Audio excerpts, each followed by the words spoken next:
প্রকাশিত হয়ে গিয়েছে ঢাকা বিশ্ববিদ্যালয়ের ২৬-২৭ সেশনের ভর্তির ডেট।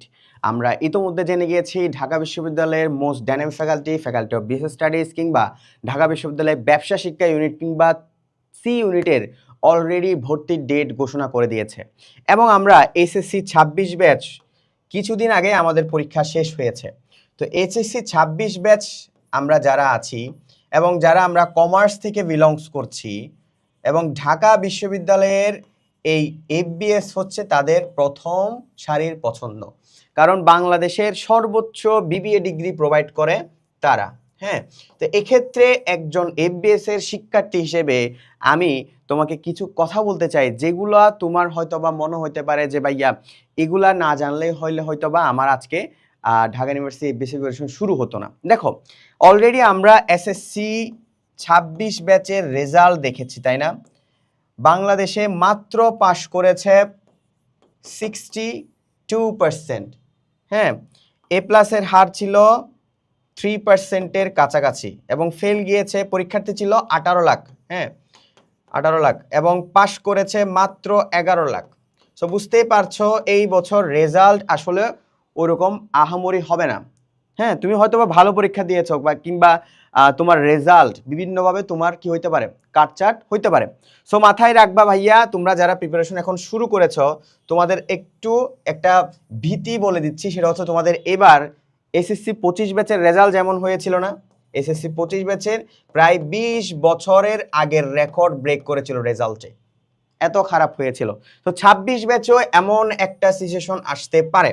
এখন ভাইয়া ঢাকা বিশ্ববিদ্যালয় কিন্তু অলরেডি তাদের ভর্তি সার্কুলার প্রকাশ করে দিয়েছে। সার্কুলারে তারা বলেছে হচ্ছে গিয়ে ঢাকা ইউনিভার্সিটির সি ইউনিটে যারা পরীক্ষা দিতে চাবে সেক্ষেত্রে যারা কমার্স থেকে বিলংস করছে তাদের মিনিমাম 3 করে এসএসসি মিলায় 7.5 লাগবে। এখন তুমি তোমার এসএসসির পয়েন্ট যদি 3 এর উপরে থাকে, অনেকের এসএসসি পয়েন্ট 3 এর উপরে যদি থাকে, হ্যাঁ, আর তোমার যদি এসএসসিতে মিনিমাম 4.50 না পাও তাহলে তুমি পরীক্ষা দিতে পারবা না। সো মাথায় রাখবা, বা কিংবা যাদের এসএসসিতে 4.50 আছে, এসএসসিতে তুমি 3 পাইলা, হ্যাঁ, মোটামুটি মিনিমাম 3 করে ইন টোটাল তোমার 7.50 লাগবেই অ্যাট এনি কস্ট। না হলে যদি না হয় তাহলে তোমার অন্য অপশন দেখা লাগবে, তখন তোমার জিএসটির জন্য ওয়েট করতে হবে। ঠিক আছে, বিউপি তো পসিবল না, বিউপিও প্রত্যেকবারই 8 রাখে, জাহাঙ্গীরনগরও সবসময় 8 রাখে, সিইউ সবসময় 8 রাখে, তারপর হচ্ছে তোমার রাজশাহী ইউনিভার্সিটি 7 রাখে। সো তোমার আলটিমেট গোল হইতে পারে সেটা হচ্ছে জিএসটি, কারণ জিএসটিতে মিনিমাম 3 করে, সো টোটাল 6 লাগে। তো সেক্ষেত্রে আবারও বলছি, রেজাল্ট নিয়ে একটু কনসার্ন না হয়ে তোমার যদি মোটামুটি কনফিডেন্স থাকে যে ভাইয়া আমার মোটামুটি 7.50 থাকবে ইন টোটাল, তাহলে ভাইয়া তুমি ভালো মতো একটা প্রিপারেশন নাও আমি বলবো। কিন্তু যদি কনফিডেন্ট হারায় ফেলো, ধরো তোমার এসএসসিতে ছিল 2.56, তাহলে তোমার ভাইয়া চান্স হবে না। তুমি চান্স কি, তুমি তো ফর্মই তুলতে পারবে না। ঠিক আছে, এবার যারা সায়েন্স থেকে বিলংস করছো, সায়েন্সের জন্য কিন্তু সি ইউনিটে প্রায় 95টা সিট আছে কোটা সহ আর কি। সো 95টা সিটের মধ্যে হচ্ছে তোমার মিনিমাম 3.50 করে এসএসসি মিলাই টোটাল 8 পয়েন্ট লাগবে। আবার আরেকটা শর্ত হচ্ছে তোমার উচ্চতর গণিতে 200 নম্বরের মধ্যে 3.50 জিপিএ থাকা লাগবে। কিংবা যারা আর্টস থেকে আছো, আর্টসের ক্ষেত্রে মিনিমাম 3 করে টোটাল 7.50 লাগবে এবং তোমাদের এখানে টোটাল সিট সংখ্যা রয়েছে 25টা কোটা সহ। সো এবার বুঝতেই পারছো ভাইয়া, এবার হয়তোবা রেজাল্ট তোমার আশানুরূপ নাও হতে পারে, বাট আশাহত হওয়ার দরকার নাই। তোমার যদি এসএসসিতে 3 পয়েন্টের উপরে থাকে আমি বলবো ভাইয়া প্রিপারেশন নাও, আর যদি কনফিডেন্ট থাকে যে ভাইয়া আমার আসলে এসএসসিতে হয়তো ভালো রেজাল্ট আসবে না, তাহলে ভাইয়া নেক্সট অপশন তো জিএসটি আছে। প্রিপারেশন তো এমনও লাগবে, তোমার যেহেতু মিনিমাম 3 আছে তাহলে তুমি অন্তত জিএসটির জন্য একটা ভালো প্রিপারেশন শুরু করো আমাদের হাত ধরেই। হ্যাঁ, সেক্ষেত্রে তোমার এখানে যেহেতু জিএসটি তো same accounting, management, marketing, finance, Bangla এগুলো লাগে, তো সেক্ষেত্রে তোমার অবশ্যই কাজে দিবে। সো আলটিমেটলি হতাশ হওয়া লাগবে না, পাবলিক বিশ্ববিদ্যালয়ের একটা সিট ইনশাল্লাহ নিশ্চিত হবে।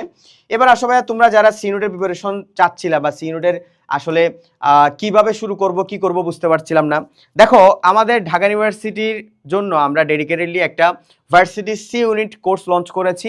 এখানে বেসিক্যালি কি আছে, আমি বিজ্ঞাপন করতে আসি নাই, এক্ষেত্রে আমরা কি আছে এগুলো দেখাবো জাস্ট।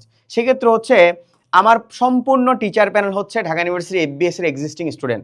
আমি নিজেও ঢাকা ইউনিভার্সিটি এফবিএস এ চতুর্থ বর্ষে পড়াশোনা করছি এবং বাংলাদেশের প্রায় 4-5 বছর ধরে আমি লাখখানিক শিক্ষার্থীর একাডেমিতে অ্যাডমিশনের জার্নির অংশ হয়েছি। এবং এক্ষেত্রে হচ্ছে তোমার ধরো আমি যদি আমাদের কোর্সে যাই, কোর্সে তুমি একটা রুটিন পেয়ে যাবে, কমপ্লিট রুটিন, যে আগামী 3 মাস বা 4 মাস তুমি কিভাবে পড়াশোনা করবা।